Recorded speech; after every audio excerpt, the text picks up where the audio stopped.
mantakin mo ang COMELEC, mas pumanig pa dito sa mga komunistang grupo na nagrereklamo sa Duterte yun, na may mga kaso rin, may mga disqualification. As a matter of fact, convicted pa yung isang putang ina nilang representante. Yun pa ang pinanigan. Yung grupo na yun. Di ba? Kaya galit na galit si Cardema eh.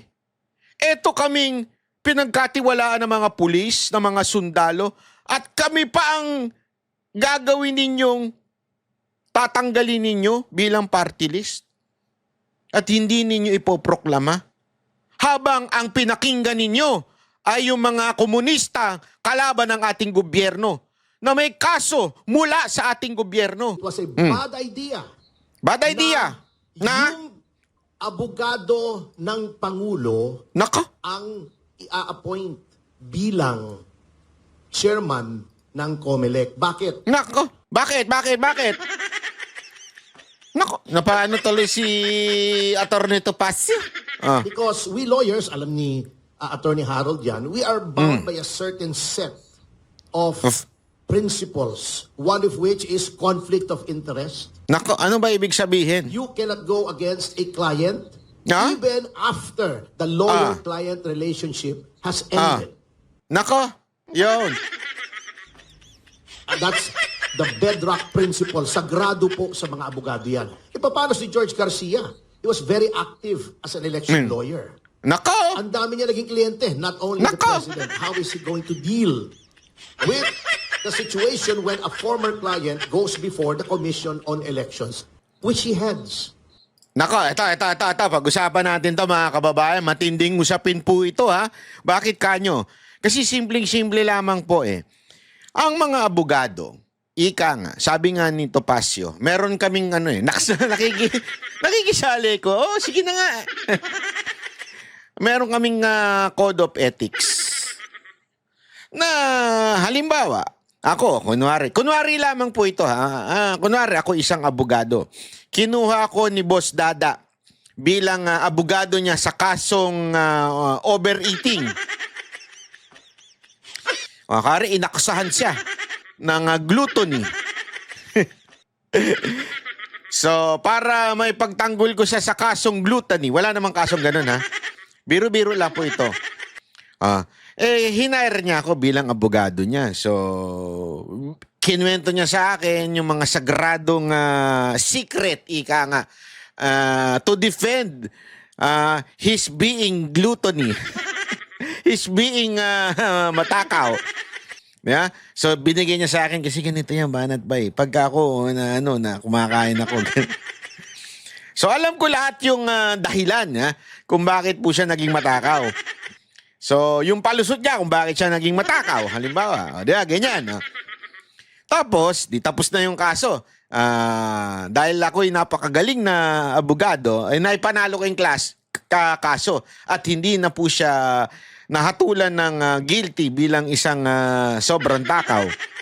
Halimbawa lang po yun. Tapos, nagkaroon naman ng kaso uli. In the future, halimbawa, may kumaso naman kay Boss Dada. Uli, meron naman kumaso sa kanya. Ang ginawa nung kumaso sa kanya, halimbawa, oversleeping. Halimbawa lang.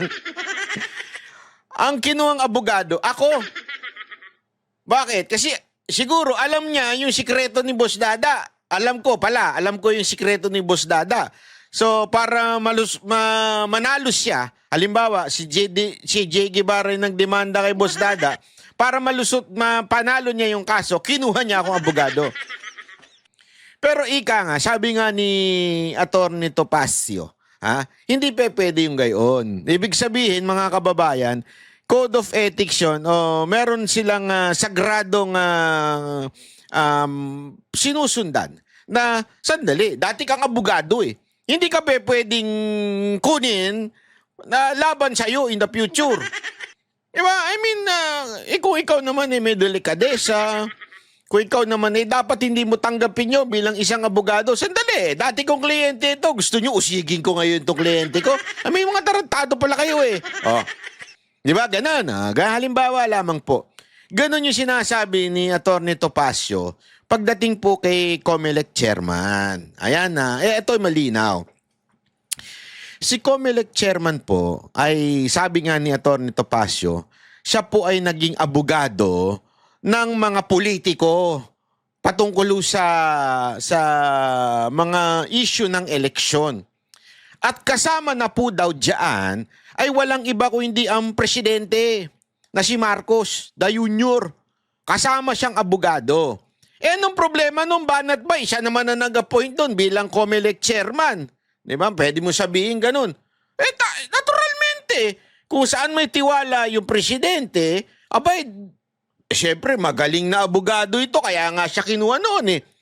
Oo, ibig sabihin, i-appoint siya bilang, anong problema doon, Banat Bay? Hindi po kasi, alam nyo kung bakit? Ang COMELEC ay isang constitutional body, separate.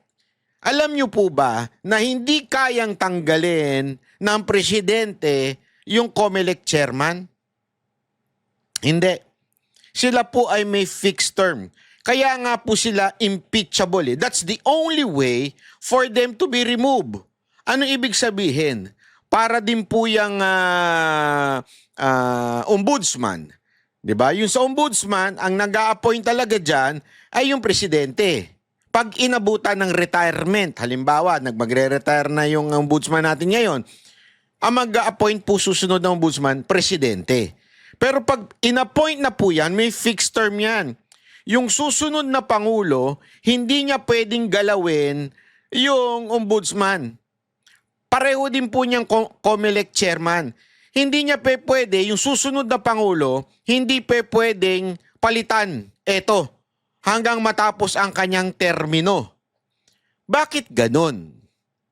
Anong ibig sabihin nun? Unlike yung mga sekretary, they serve in the pleasure of the president. Kung hanggang kailan gusto ng presidente, pwede silang sibakin. Bakit itong COMELEC, halimbawa, ay hindi pwedeng ganon? Kasi nga po, mga kababayan, the idea is, yung COMELEC, dapat hindi ho sila bias sa mga judgment because yung kanilang panunungkulan bilang pinuno ng eleksyon ay dapat hindi makukulayan ng politika. So, ibig sabihin, kahit yung Pangulong nag-appoint sa kanya, ay kung, halimbawa, ay may ginawang kabalastugan, siya bilang COMELEC chairman that would relate doon sa eleksyon, pwede niyang banatan yung presidente na nag-appoint sa kanya.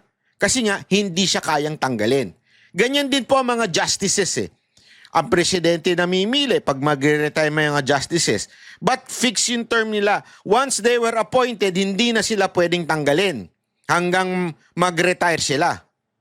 So, para magkaroon ng independence yung mga korte natin. Ganon din po sa COMELEC. The idea is para maging independent yung COMELEC. Ang sinasabi ngayon ni Topacio dito ay simple lang. Dati kang abogado ni Marcos. Paano mo ngayon kokontrahin kung sakasakaling may ginagawang katarantaduhan si Marcos?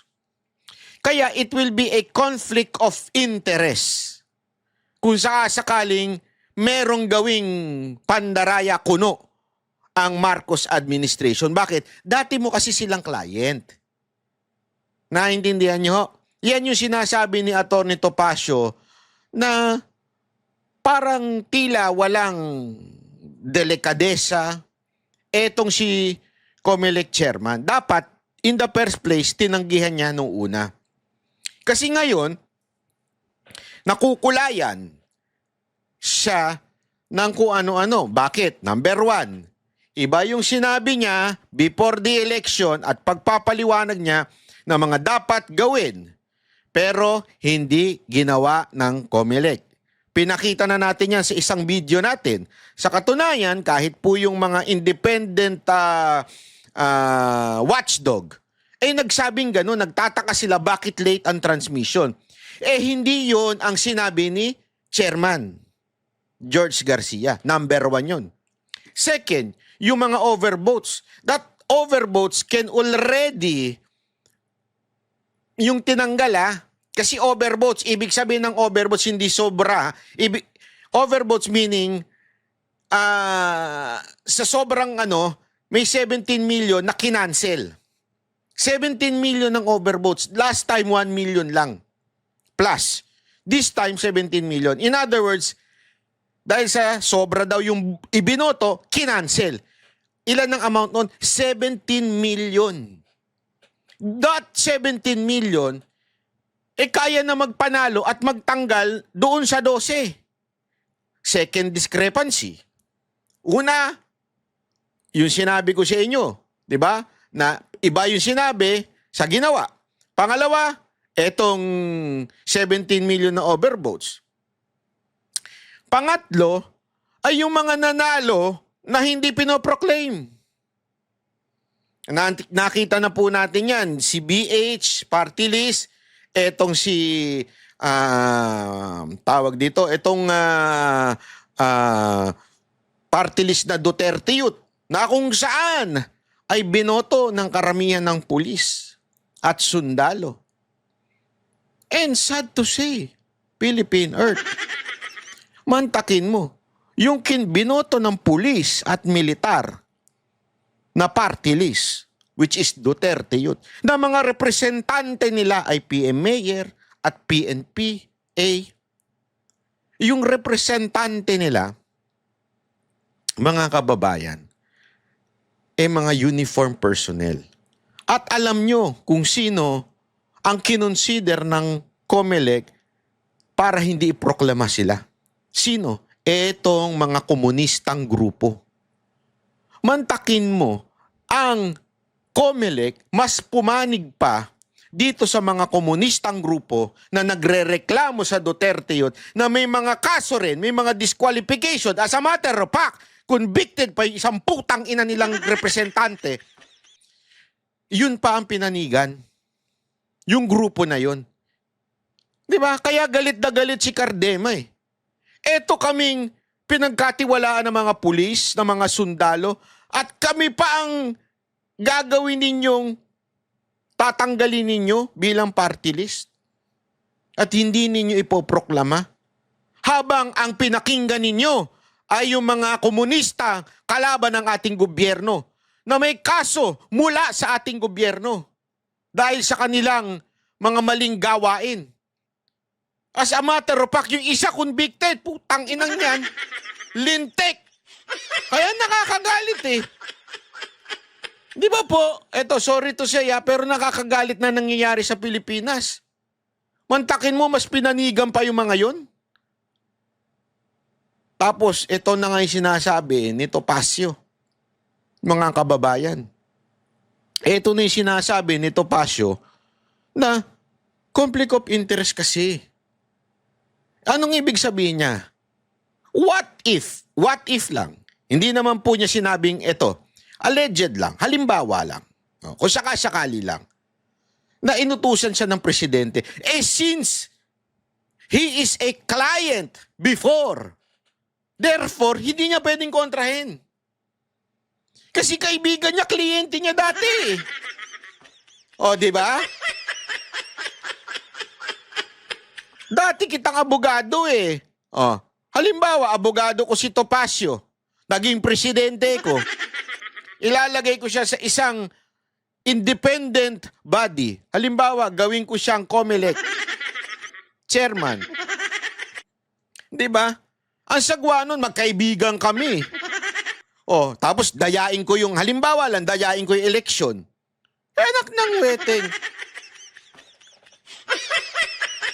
Hindi ba po, bilang isang abogado, ay dapat umaalis ka na dyan kasi conflict of interest yung ginawa mo? Tinanggap mo? Yun ang sinasabi ni Atty. Topacio, hindi po ako. Di ba? Gago! Nililinaw ko lamang po mga kababayan. Kahit mag-inhibit na siya, sabihin nating mag-recuse siya sa proceedings, there will always be a cloud. Number 2, yung mga actuations po ng ating COMELEC, sad to say, do not inspire confidence. Hindi lamang yung Duterte Youth, alam na natin, ano? Kung nandoon naman po sa petition at nasabi na ni Chairman yung lack of due process. Kasi nasa Omnibus Election Code, totoo naman po, you can suspend a proclamation. But only when evidence is strong. Nako!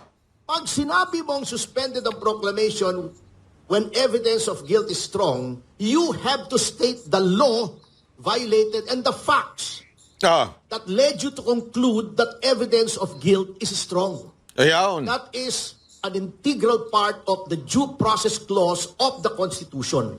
Ah. You have to be informed. The law must inform you, it must hear you before it condemns you. Dito walang hearing. And the suspension is not even based on strong evidence as provided for in the law. It is based on serious allegations. Allegations. Sinabi na ng ating Korte Suprema, accusation is not synonymous with guilt. Serious allegations. Are you effing kidding me? Etong kasama natin sa SMNI, sinabi ko, oy, rapist ito. Is that not a serious allegation? Nasaan ang proof ko? O ito, mamamatay tao ito, murderer. That is a serious allegation. Where is my proof? Ibig mo sabihin, he will have to face the consequences of the allegation just because it is serious? Plus, yung equal protection clause, persons similarly situated must be similarly treated. Diba yung sa Akbayan, Gabriela? Serious allegations, recruitment para sa insurgency movement, armed insurgency against the government, pinapatay na pulis sa sundalo, nagre-recruit ka, pati yung recruit na papatay. Hindi mo maseryoso yun?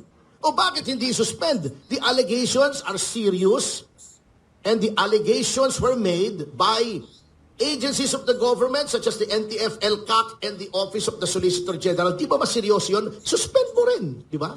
O. Yan ang nangyayari. Aside from Duterte Youth, ang daming kapwitan na ginagawa ng ating COMELEC. Ito na lang. Ito, prime example. This good Ito. Maganda to. Papakita natin to. looking guy beside me. He was ranting and raving about a defect in the process. Yung pagkonekta ng counting machine.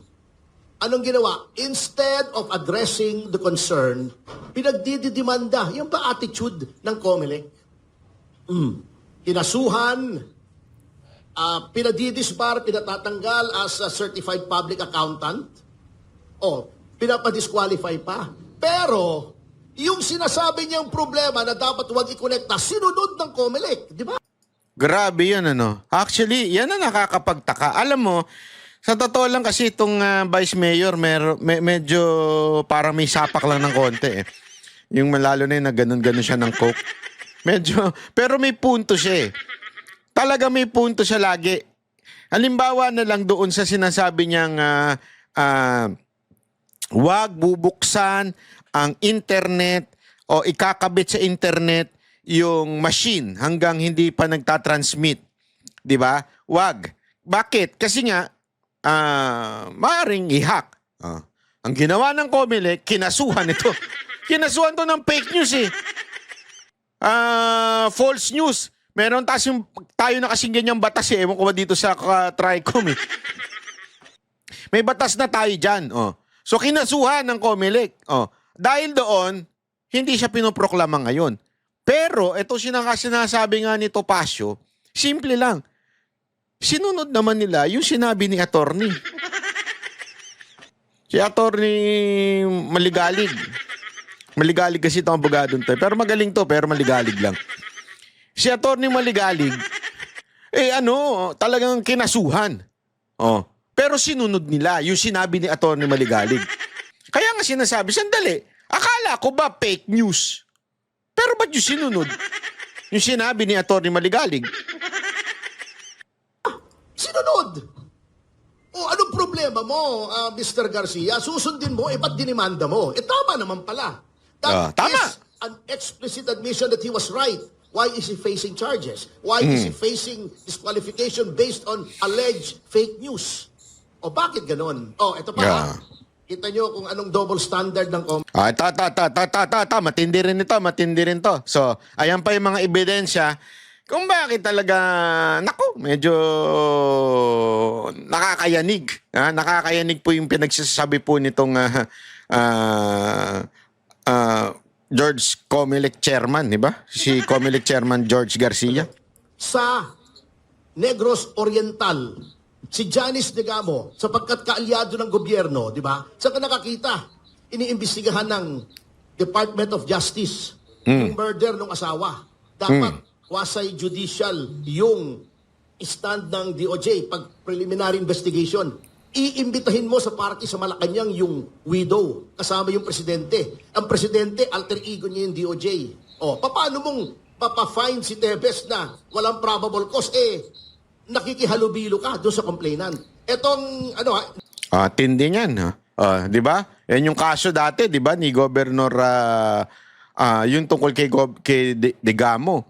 Yung asawa niya, after mamatay, sabi nito sabi ni, si Topacio, ay nakikiparty sa Malacanang.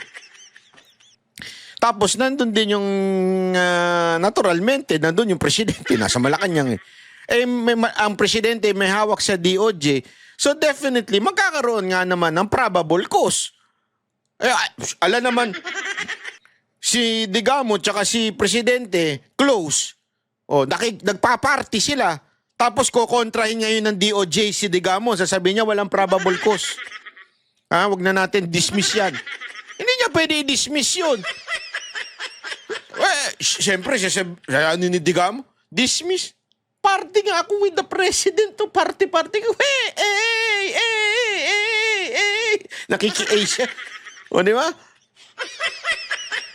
Doon pa lang, grabe na talaga, wala na mga delikadesa itong nasa gobyerno natin. Grabe talaga. Negros Oriental, baka hindi nyo alam, pero hindi ina-adoption na ng Comelec. Si Janice Negamo, mayor ng Pamplona, nasa 1st District. Dito lang, dito medyo na mix-mix lang niya. Hindi po sa 1st District si Mayor Janice. Nasa 2nd District. Tumakbo siyang congressman ng 2nd District. Tumakbo siyang congressman ng 3rd District. Kasi medyo na mix up lang ni yan. Ano ang patunay ko? Eto, pakita ko sa inyo. Ayan. Kinongratulate, nanalo si Janice Digamo bilang 3rd District Congresswoman. Tingnan nyo ito 3rd District ng Congresswoman. So, ibig sabihin, mga kababayan, kung ikaw ang representante ng 3rd District, naturalmente, you are registered in the 3rd District. Tama, mali? Kasi nga, ikaw ang representante, kumandidato ka Ibig sabihin, nandiyan ka nakatira sa 3rd District. Tama, mali? Yeah. Halimbawa, yung dinisqualify ng Comelec na kalaban ni Romualdez, anong ginamit doon? Hindi daw siya kasi nakarehistro doon sa distrito ni Romualdez. Kaya siya dinisqualify. Si Janice Digamo, tumakbo, ibig sabihin, ako'y residente ng 3rd District. Kaya ka nakatakbo. Ano ibig sabihin nun? Pinayagan kang maging kandidato dahil nga ikaw ay rehistrado sa 3rd District. Tama, mali? Ito problema. Saan ba siya mayor? At that time, mayor siya ng Pamplona. Sino yan? Mayor Janice Digamo. Pamplona Mayor. Anong distrito yon? 2nd District. Kasi tinanong ko yan Sa probinsya kasi, ganyan nakahiwalay 2nd District, iba mayor niyan, iba mayor ng 3rd District. So iba rin ng congressman. So ano ibig sabihin? Kaya siya mayor ng 2nd District dahil diyan siya nakatira. Tama, mali? Kaya nga siya mayor Nung nagbigay siya ng Certificate of Candidacy bilang congresswoman, tumatakbo siyang congresswoman itong 2025, siya po ay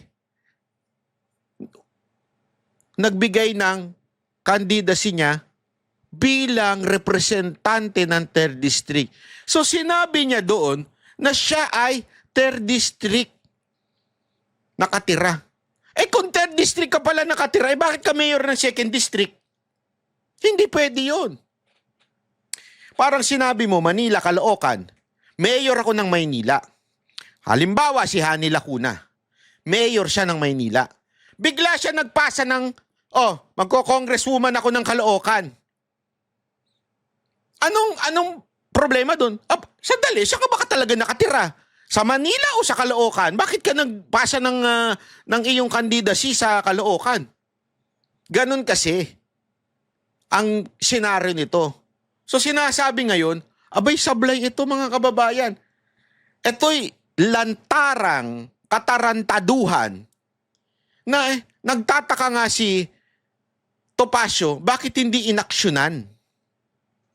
Sana man lang, kinlaro mo na, sandali, Mayor, Degamo, saka ba talaga nakatira?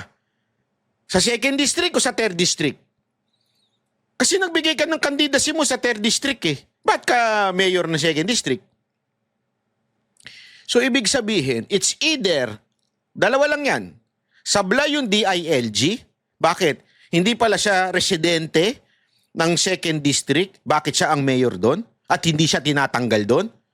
Or sablay ang COMELEC. Bakit? Bakit mo tinanggap yung certificate of candidacy niya kahit nasa 2nd district siya nakarehistro? Sino nagsisinungaling? DILG o COMELEC? But ito ay napakalaking issue na dapat niresolba muna. Kasi yun ang sinasabi, sa Duterte Youth may isyung malaki kaya hindi siya pinoclaim. So dapat hindi pinoclaim etong si Digamo. Kasi ang gulo kung ng residente niya nasa 2nd ba o nasa 3rd. Yun obvious na, napaka-obvious na, and yet she was proclaimed as a congresswoman of 3rd district. Bakit itong Duterte Youth hindi? Kasi nga conflict of interest. Why? Duterte Youth nagsampa ng impeachment kay Marcos. At si Marcos, dati niyang abogado, si Chairman Garcia. Case closed. Gago! Diba? Doon pa lang mga kababayan, ang laki na hong discrepancy nun. Yeah, sus. Kung ako judge, wala ka na. Kulong ka. All know that before you can run for Congress in a district, you have to be a resident there for at least 1 year. Paano yung mayor ng bayan na nasa 1st district, residente ng 2nd district? O di ba? Ibig mo sabihin, hindi siya residente ng 1st district, paano siya naging mayor doon? Wala siya ron. May disqualification, inaksyonan ba? Wala. Yun, obvious. Factual. The facts are not disputed. Dinisqualify ba? Hindi. Hindi. Diba? Yan ang problema sa COMELEC. Yan. In closing, the COMELEC should be the agency of the government which was elevated to a constitutional level. Kaya nga impeachable lang yan eh. May independent, 7-year term. Hindi pwedeng tanggalin. Elevated to the rank of a constitutional body. In order for it to be able to accurately ascertain the will of the people. The will of the people. Yan. Because sovereignty resides in the people and all government authority emanates from them. The COMELEC cannot substitute its discretion for the will of the people. Nako! Hindi pwedeng sila nagsasabi ng will. 2 milyon, hindi mo po proklama. Nanalo. Vice Mayor, will of the people, di mo po proklama. Nako! Hindi pwede yun. The spring cannot rise higher than the source. Ang source ng power ng COMELEC is the sovereign will. When you become the obstacle to implementing the sovereign will, ikaw na ang may problema. Hindi na yung taong bayan. So this should serve as a wake-up call to the COMELEC, including the call of the President para mag-resign yung gabinete. I am still skeptical about that move actually, kung talagang sincere. Actually, there is such a credibility gap between the President now and the people na kapag sinabi ni Pangulong Marcos, ngayon ay Biyernes, baka i-fact check mo pa sa Google. Ganon katindi ang credibility gap ng Pangulo. Tignan natin kung sinong ire-retain niya. Tignan natin kung yung mga weaponized na agencies like the Department of Justice, blatant. Yan Department of Justice, na-normalize na niya ng warrantless arrest. Ay, nako, grabe. Hindi lang kay Pangulong Duterte. Abuse of the implementation of a search warrant sa Kingdom of Jesus Christ. Doon sa Teves, Cassandra Leong, inamin in a case that we have. Kino-cross-examine ko yung NBI agent, inamin niya. Walang warrant, walang kopyang warrant, walang pinakitang warrant. Nag-obey sila sa order ng direktor na arestuhin si Cassandra Leong at i-detain ng 5 araw sa NBI without a warrant issued by a court. Ang hawak nila yung detention order ng House of Representatives, in which case it should have been turned over immediately to the House. Anong dahilan nila? Wala doon mapag-turn over. 5 araw, walang tao sa House of Representatives, hindi mo ma-turn over yung tao. That's arbitrary detention. That's a criminal offense. Pero normal na. Tignan natin kung i-retain nila si Boying Remulla na ginawang blunt weapon ng administrasyon for the persecution of its political enemies. Tignan natin. Ayan ang isa pang dapat talaga kung seryoso sa peace offering ko, no, which is I doubt and malabo talaga yan. Hindi ako naniniwala sa yung peace offering na yan. Pisti yan, sa totoo lang. Hindi peace offering yan. Kung talagang gusto nilang peace offering, tanggalin nila yung 2 Remulla. Eto kasama daw ito sa mga nag-usap sa pagpapalipad kay Pangulong Duterte sa daig. Yung 2 Remulla, si Marbil, si Torre, yan po dapat ang talagang tinatanggal. At saka si Anyo.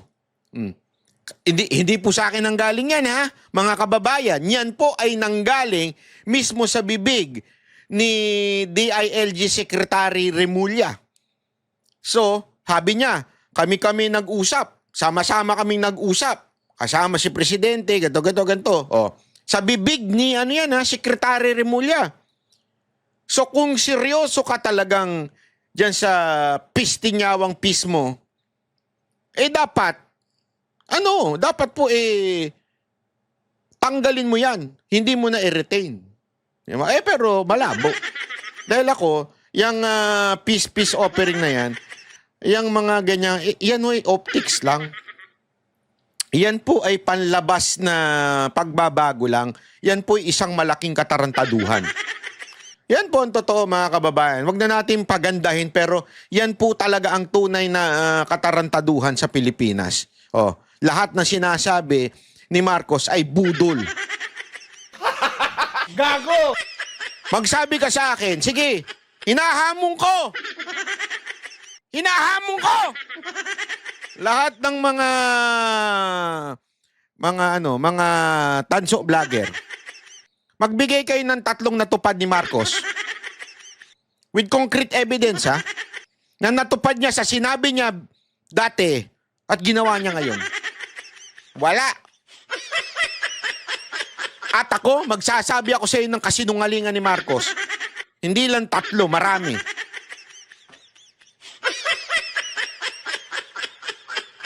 Etong presidente na itong pinakasinungaling na presidente sa kasaysayan ng bansang Pilipinas.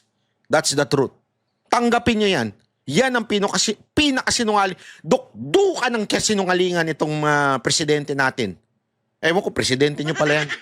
Depende sa i-retain ng Pangulo, makikita natin yung kanyang sincerity. Tingnan natin kung mariretain si Larry Gadon, Presidential Advisor for Poverty Alleviation, under whose watch self-rated hunger and self-rated poverty soared to record highs. Tingnan natin. Kaya nga mantakin mo ngayon. Eto, kayo mga kababayan na nanonood nito, hindi na ako ha, kayo na magsabi, mas gutom ba kayo ngayon kesa dati? Kayo sumagot. Kung mas gutom kayo ngayon, palpak si Gadon. Siya ang tunay na bobo. Bakit? Hindi niya ma-advise na maayos ang presidente. Poverty siya eh. So ibig sabihin, kung ikaw ay advisor, tungkol dyan sa poverty na yan, hanggang ngayon, lalong nagutom ang mga Pilipino, ibig sabihin yung advice mo ay isang advice ng kabobohan.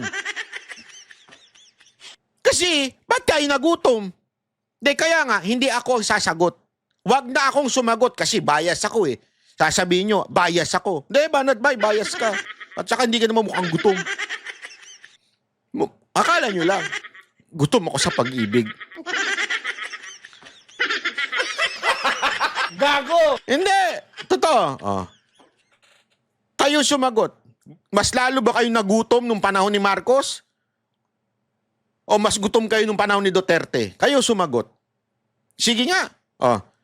Kung sinasabi nyo mas gutom kayo ngayong panahon na to, bobo yung adviser ni Marcos patungkol dyan sa poverty na yan. Tignan natin kung maririnig nyo sa agriculture. Na nagkakandaloko-loko yung supply ng basic commodity which is rice. Tignan natin kung sinong re-retain, kung sinong hindi.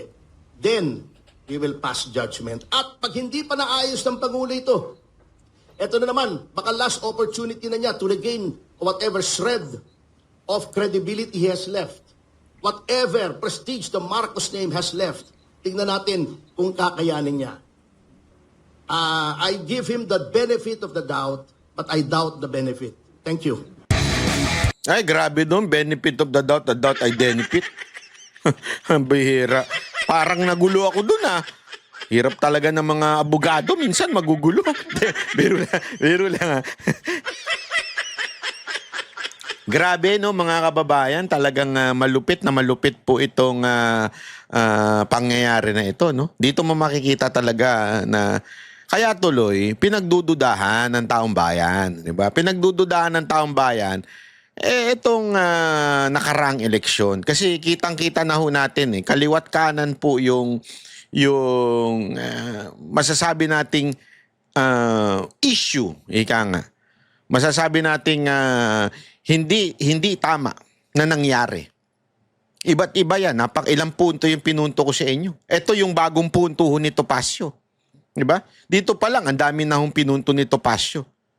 So, yan dapat talagang wag natin tantanan at sagutin talaga ni George Garcia kasi hindi pa pwedeng gayan-gayan lang Diba? Hindi pa pwedeng gayan-gayan lang, pababayaan na lang. Kaya nga tayo mga kababayan, nananawagan tayo sa mga senador na nanalo. Nananawagan tayo, lalong-lalo na po yung mga Duterten na pumasok. Sabihin na natin, Bato, Senator Bongo, Marcoleta, at Senator Amy. Bakit? Kasi, di ba, pinili nyo rin yan yung mga ibang Duterte yan So, responsibilidad nila ngayon. Tandaan ninyo, naging chairwoman pa ito ng pagdating sa eleksyon. At si Camille Villar, sisingilin namin kayo ngayon. Inendorso kayo ni VP Sara Duterte. It's time for us na maningil sa inyo.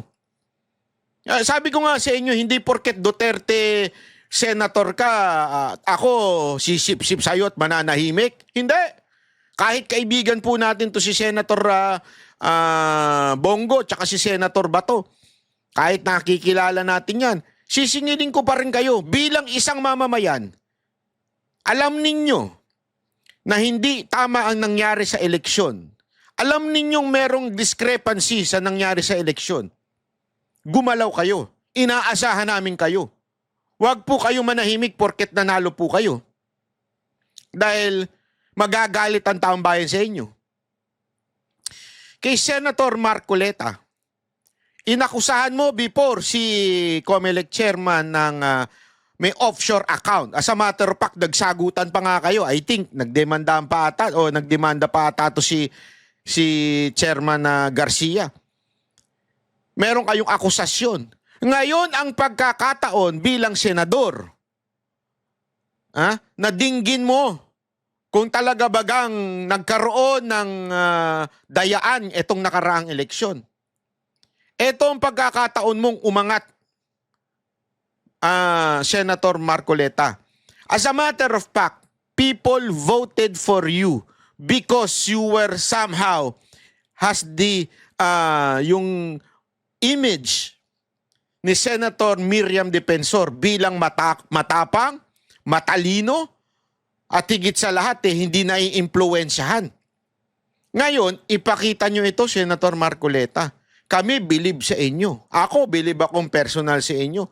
Sa tapang na pinakita nyo sa kamera. That's why we supported dito sa pagkakataon nitong 2025 election. We supported you wholeheartedly. KOJC supported you. And you know that, Senator Marcoleta. At yun nga mga kababayan, anong masasabi niyo sa balitang ito? Maaring ihayag ang inyong opinyon at kuro-kuro sa comment section sa ibaba. Huwag din kalimutang mag-like, mag-subscribe at mag-share sa bidyong ito. Maraming salamat sa panonood.